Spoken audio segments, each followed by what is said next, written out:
Ini hari ini saya mau ngasih ilmu yang luar biasa supaya kita bangun, ya bangun, jangan memble, ayo, ya kiamatkan diri kita sekarang, di sini, saat ini, semangat. Ketika ditanya, kalau ini gurumu, ini Tuhanmu, siapa yang akan kau sembah lebih awal? Rumi mengatakan, aku sembah guruku, baru aku sembah Tuhanku. Loh bisa begitu? Karena aku bisa mengenal Tuhanku lewat guruku. Sampai di dalam hadis dikatakan malam yahmadinas lam yahmadillah. Yang tidak berterima kasih pada manusia yang menjadi marga lantaran dia sampai kepada Tuhan, sama saya dia tidak berterima kasih pada Tuhan. Jadi saya hanya mengingatkan bahwa spiritualitas tidak mengenal culas. Spiritualitas tidak mengenal pinter kodek, gak bisa. Spiritualitas harus total. Oleh karena itu para sahabat, ya, kalau suasana hati kita kadang-kadang sering galau, kita sering mudah jatuh pada kesedihan, kadang-kadang mudah terjelembab pada stres, tegang gitu ya, mengalami kehampaan. Ini hari ini saya mau ngasih ilmu yang luar biasa supaya kita bangun, ya bangun, jangan memble, ayo, ya kiamatkan diri kita sekarang, di sini, saat ini, semangat. Nah, kemudian sesudah itu kami tenggelamkan orang-orang yang tinggal. Siapa orang-orang yang tinggal ini? Sebetulnya dia sempat satu kapal sama Nuh. Dan kemudian dia mengeluarkan diri dari kapal itu. Dan dia tinggal, tidak ikut di rombongannya. Akan ditenggelamkan. Ditenggelamkan oleh air. Ditenggelamkan oleh banjir. Ditenggelamkan oleh ombak. Sekali lagi, cerita tentang rombongannya Nuh tidak ada kaitan dengan laut, tidak ada kaitan dengan ombak. Sebetulnya yang lebih mengerikan itu bukan ditenggelamkan oleh ombak yang berasal dari laut. Tapi kalau kita sudah ditenggelamkan oleh ombak yang berasal dari ketidakmampuan kita mengendalikan kehidupan. Ombak yang berasal dari hawa nafsu kita, dari pikiran kita. Itu yang paling berbahaya. Dan hampir semua manusia bisa tenggelam dengan ombak ciptanya sendiri. Di sini, ombak yang di sini jauh lebih berbahaya daripada ombak yang di laut.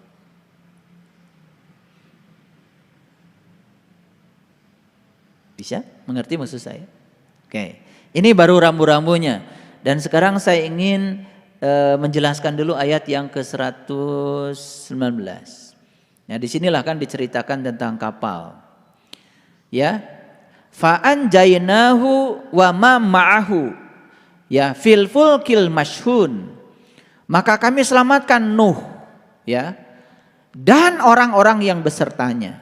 Fa'anjainahu wa ma ma'ahu. Jadi yang diselamatkan bukan hanya Nuh. Yang diselamatkan Nuh bersama orang-orang yang mengikutinya. Wa ma ma'ahu, ma'a itu bersama, ya. Filkul fil masyun, ya, yang berada di dalam kapal yang penuh dengan muatan itu. Jadi itu yang diselamatkan. Ada dua ya, Nuh dan orang-orang yang bersama Nuh. Ya terserah mau satu kapal atau tidak. Ini bukan iklan. Mau satu kapal atau tidak. Mau keluar dari kapal ya silakan, itu pilihan. Pilihan. Pesan saya cuma satu. Ya. Kalau seseorang itu mendapatkan guru baru dan menjelekkan guru lamanya, sudah dipastikan guru baru yang didapat ini nanti setahun 2 tahun juga akan dijelekan lagi. Itu karma. Begitu dia berfokus pada keburukan seorang guru, dia juga akan berfokus pada keburukan guru berikutnya. Karena fokusnya bukan pada kebaikannya. Padahal kebaikan dan keburukan itu kan hanya penilaian kita saja. Dua-duanya adalah sisi-sisi kebenaran. Gitu. Makanya kenapa kita diajarkan Allahumma sholli ala Sayyidina Muhammad wa ala ali Muhammad. Kalau kamu menerima Muhammad, terima juga dong keluarganya Muhammad. Tidak bisa itu, satu paket. Jadi baik dan buruk itu kan pikiran kita. Itu penilaian kita. Dan kita selalu mengikuti baik dan buruk berdasarkan pikiran kita. Kita sedang mengikuti diri palsu kita, bukan mengikuti diri kita yang sebenarnya. Padahal dua-duanya sisi-sisi kebenaran. Kenapa saya harus bicara ini? Karena belajar spiritual itu banyak sekali hambatannya. Banyak sekali. Hambatan yang paling besar adalah hambatan yang diciptakan oleh pikiran kita sendiri. Makanya miliki kesadaran yang tinggi supaya tidak dihasut oleh pikiran. Kemarin di kajian khusus saya jelaskan 8 metode pikiran menghasut kesadaran. Semoga para sahabat dengar ya, rekamannya ada. Cuman tidak di-upload di YouTube. Nah, sekarang pertanyaannya, kenapa ya? Saya perlu menjelaskan ini. Karena saya melihat dan menyaksikan dengan mata kepala saya sendiri, ya, orang-orang yang dalam perjalanan spiritualnya itu culas. Nih culas, pinter kodek kalau bahasa Inggrisnya. Dia kira dengan fatakulloha cukup, nggak cukup. Wa atiuni. Rumi, sekelas Rumi ketika ditanya, kalau ini gurumu, ini Tuhanmu, siapa yang akan kau sembah lebih awal? Rumi mengatakan, aku sembah guruku, baru aku sembah Tuhanku. Loh bisa begitu? Karena aku bisa mengenal Tuhanku lewat guruku. Sampai di dalam hadis dikatakan, malam yahmadinas lam yahmadillah. Yang tidak berterima kasih pada manusia yang menjadi marga lantaran dia sampai kepada Tuhan, sama saya dia tidak berterima kasih pada Tuhan. Jadi saya hanya mengingatkan bahwa spiritualitas tidak mengenal culas. Spiritualitas tidak mengenal pinter kodek. Gak bisa. Spiritualitas harus total. Baik. Para sahabat. Saya akan berikan beberapa trik saja. Trik ini trik ya. Berdasarkan pengalaman.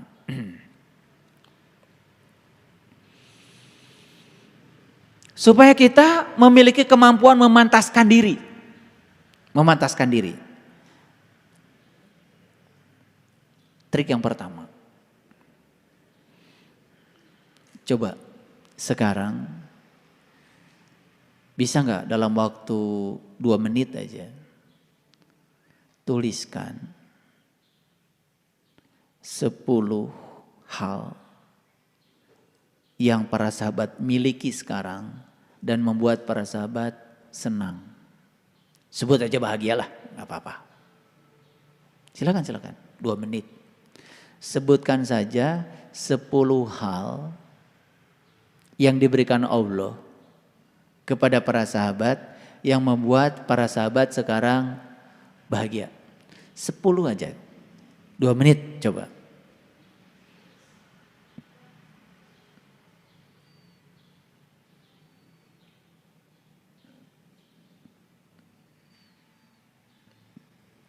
Oke, ada yang sudah? Ada yang sudah? Yang sudah saya panggil ke depan, biar kesorot nanti sama kamera. Silakan yang sudah acungkan tangan. Yang sudah acungkan tangan. 10 saja. 10 hal yang diberikan Allah, yo, yang membuat para sahabat bahagia. Yang sekarang benar-benar dimiliki. Sudah? Ya, coba Kang Firman maju ke depan. Sini. Biar disorot sama Kang Hari. Oke. 10 hal. Apa saja yang dimiliki Kang Firman sekarang dan Kang Firman merasa bahagia dengan yang dimiliki itu? 1. Istri.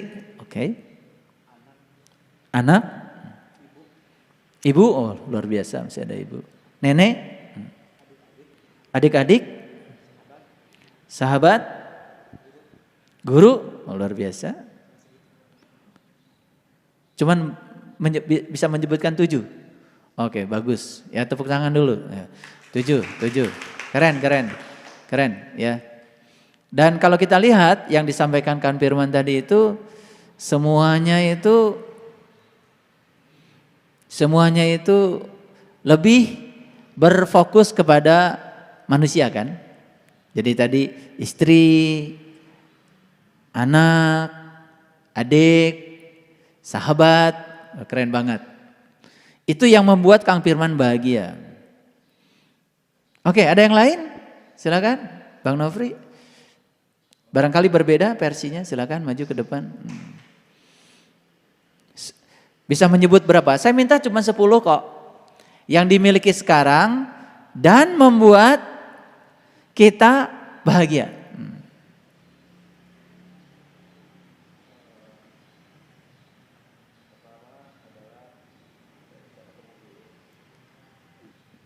Berarti guru yang dimiliki ya, guru apalagi?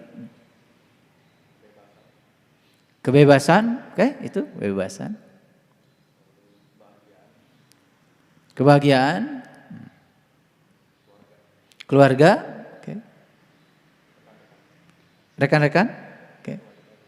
Oh, luar biasa ya. Padahal banyak yang diberikan Allah, tetapi kita disuruh menyebutkan 10 aja ternyata susah. Betul? Oke. Terima kasih Bang Nofri, tepuk tangan. Satu orang lagi deh, saya ingin perempuan, barangkali perempuan punya sudut pandang yang berbeda. Ada yang mau mencoba? Ya, Bunda Neneng silakan. Maju dulu. Nih, kita mau praktek hari ini. Ini kaitannya dengan surat Asy-Syu'ara, keren banget. Silakan, Bunda. 10. Udah punya 10? Berapa menit tadi perlu menuliskan yang 10? Cukup 2 menit? 1 menit? Oke. Makin cepat berarti menulis yang 10, itu rasa syukurnya makin dalam. Kalau lambat menuliskan 10 aja, ini ada hubungan rasa syukur nih. Ini mau dicek nih, mau dicek. Silakan. 10 ya? Apa? Oke, guru. Ilmu. Tenang. Bahagia. Keluarga, sahabat. Oke. Tepuk tangan buat Bunda Neneng. Oke, keren ya. Punya tubuh? Bisa berjalan? Bisa bekerja? Bisa bicara? Bisa mendengar? Bisa melihat? Bisa merasa? Bisa mengunyah? Punya gigi? Punya usus? Punya jantung? Lupa ya. Padahal saya cuma minta 10 saja. Betul nggak? Punya rambut? Keren kan? Lupa ya. Nah, ini sebetulnya indikator pertama bahwa sebetulnya kita ini tidak menyadari apa yang sudah diberikan Tuhan. Itulah yang membuat setiap orang selalu merengek-rengek kepada Tuhan minta diberi. Karena dia tidak bisa memerinci apa saja yang sudah diberikan Tuhan. Gimana kalau saya dalam 5 menit minta 100? Padahal saya cuma minta 10 saja. Oke, nggak apa-apa. Nggak ada yang salah di sini, nggak ada yang benar, nggak ada yang salah, nggak apa-apa. Tapi ini adalah indikasi bahwa sebetulnya kita ini sering merasa seakan-akan Tuhan itu memberi sedikit. Padahal yang Tuhan berikan kepada kita luar biasa. Ada nggak yang berani mengatakan masalah? Orang-orang yang membenci saya, orang-orang yang memusuhi saya, berani nggak mengatakan itu berkah-berkah Allah juga yang ada di saya hari ini? Apalagi kalau itu. Padahal semua hal yang diberikan Allah kepada kita itu adalah berkah yang luar biasa. Anak-anak dengan segala karakteristiknya. Oke. Pasangan hidup yang berbeda sekali dengan saya. Berkah? Berkah. Berkah. Kalau terlalu banyak samanya enggak berkah. Oke. Jadi sebetulnya satu pesan saya. Cobalah belajar berterima kasih lebih banyak pada Tuhan. Untuk semua hal yang sudah kita miliki. Dan ketika kita bisa memerinci apa saja yang sudah diberikan Tuhan pada saya, kita akan kaget. Karena ternyata yang diberikan Tuhan pada saya itu luar biasa. Segala sesuatu baru terasa adanya biasanya kalau sudah tidak ada. Kita bisa melihat, menganggap biasa. Baru terasa bisa melihat itu adanya kalau kita suatu saat mungkin ditakdirkan tidak bisa melihat. Oke. Jadi pesan saya yang pertama, berterima kasihlah pada Tuhan untuk semua hal yang sudah beliau berikan. Nanti di rumah coba ambil jam, set timer, dalam 5 menit bisa menuliskan berapa banyak hal yang sudah diberikan Tuhan padamu. Lalu fokuslah pada yang sudah diberikan itu. Dan kita akan mengalami rasa syukur yang sangat dalam, luar biasa. Jadi ciri manusia yang berkesadaran itu adalah rasa terima kasihnya luar biasa. Itu latihan yang pertama. Siap latihan itu? Latihan kecil-kecil aja. Dan itu akan membuat kita nanti bahagia luar biasa. Dan selama ini kita terlalu berfokus pada yang tidak ada. Sekarang belajar berfokus pada yang ada di depan kita. Dan benar-benar sebut saya dalam tanda kutip kita miliki. Padahal sebenarnya tidak bisa dimiliki, bukan? Nanti 5 menit bisa menuliskan berapa. Nanti minggu depan bawa tulisannya ke saya. Dan betul-betul ya harus jujur pada diri sendiri ya. Dalam 5 menit. Jangan sampai ini 1000 ternyata 5 jam. 5 menit. Saya minta cuma 5 menit bisa menuliskan berapa. Ya. Tetapi syaratnya di luar yang saya sudah sebutkan tadi. Gak boleh diulang. Yang sudah disebutkan tadi gak boleh ada lagi. Minggu depan dikumpulkan ya Kang Dadan. Oleh karena itu para sahabat ya, kalau suasana hati kita kadang-kadang sering galau, kita sering mudah jatuh pada kesedihan, kadang-kadang mudah terjelembab pada stres, tegang gitu ya, mengalami kehampaan, pesan saya perbanyak aktivitas fisik. Makanya kenapa saya tiap pagi selalu membangunkan Bang Nofri supaya olahraga. Yang lain saya belum berani, saya baru bersama Bang Nofri aja. Karena saya merasakan aktivitas fisik itu ya pagi-pagi itu keren ya. Saya bersihkan kolam. Bukan sekedar ngasih makan, saya bersihkan kolam, turun ke bawah gitu, bersihkan kolam. Ternyata ada sensasi yang luar biasa itu. Saya melihat kolam tuh bahagia ketika ikan tuh bahagia ketika kolamnya bersih. Dan ketika kita masih makan, kasih makan itu, dia itu penuh sukacita itu. Beda kalau airnya kotor. Maka saya tidak mau membiarkan dia terlalu lama dalam air yang kotor. Saya turun sendiri. Di rumah itu saya nyapu, saya cuci mobil, saya apa. Dan hampir saya tidak pernah menyuruh. Jadi kalau orang di rumah ngikut saya, alhamdulillah berarti dia ingin berbuat baik buat dirinya sendiri. Dan saya di rumah boleh ditanya sama istri dan anak saya, hampir gak pernah nyuruh. Saya setrika baju sendiri kok. Karena saya syukuri, saya punya tangan ini. Saya syukuri bisa nyetrika rapi. Dan saya puas karena setrikaan hasil saya rapi sesuai dengan maunya saya. Disetrikain orang kadang masih bengkok-bengkok, ininya apa? Kerahnya gitu. Ini nih saya kasih tahu. Perbanyak aktivitas fisik. Jadi kalau galau tuh karena terlalu banyak diem. Apalagi nonton TV berjam-jam, udah nggak usah deh. Aktivitas fisik apa saja, ya. Saya gosok-gosok ini kalau besok mau BMK atau mau banyak tamu di rumah, itu yang kosokin WC buat kalian tuh saya loh. Biar putra-putra saya datang ke rumah tuh bahagia, WC-nya bersih. Saya bereskan sabun, kaleng-kaleng yang kosong saya buang. Anak-anak di rumah kaleng kosong pun gak ada yang buang kalau bukan saya yang buang. Gak berani buang kaleng kosong. Oke? Jadi yang kedua latihannya apa? Kalau stres, galau, perbanyak aktivitas fisik. Apa saja? Nih para sahabat, ada yang suka meremehkan sarapan pagi? Sarapan pagi? Nah, pesan saya yang ketiga, khusus untuk jamaah Hisbatul Yakin, sarapan pagi penting.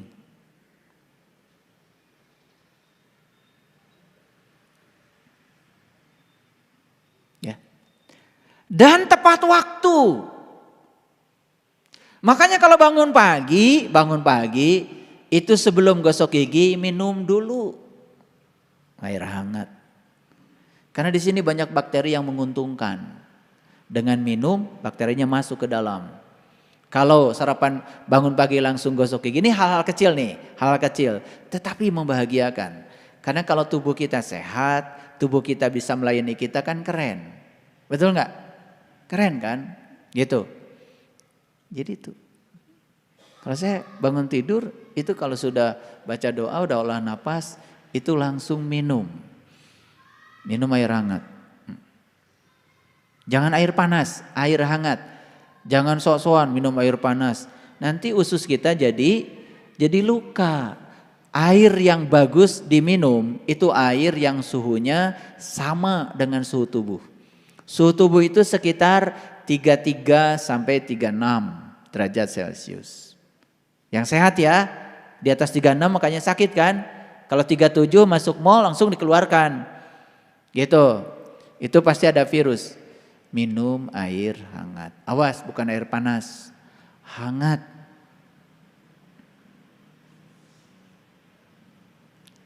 Jika perlu ya udah sebelum gosok gigi sarapan dulu. Ini kebalik, gosok gigi dulu sarapan, habis sarapan pergi. Ya sudah, ya berapa jam pergi kemana-mana. Kan nempel tuh kotoran. Apalagi usia di atas 50, mohon maaf ya. Giginya sudah mulai banyak yang rontok kan nempel. Makanya kalau saya suka di kemana-mana bawa tas itu, gaya-gayaan. Itu isinya cuman odol dan sikat gigi, nggak ada itu. Mahasiswa saya menyangka itu laptop, nggak ada laptop. Saya ngasih pelajaran udah di sini aja. Saya nggak pernah ngasih pelajaran pakai infocus. Apalagi dibacakan gitu, nggak pernah. Makanya banyak dosen yang nggak jadi ngajar kan listrik mati. Karena ilmunya di infocus, bukan di sini. Nggak ada saya ke kampus nggak pernah bawa laptop. Makanya mahasiswa tahu kalau isi tas saya itu cuman odol dan sikat gigi, itu aja. Itu kan kebalik-balik. Sarapan pagi pergi nggak sikat gigi lagi kan? Nah udah nempel kan. Ya giginya jadi nggak sehat ya. Ya akhirnya bau mulut kan nggak seger.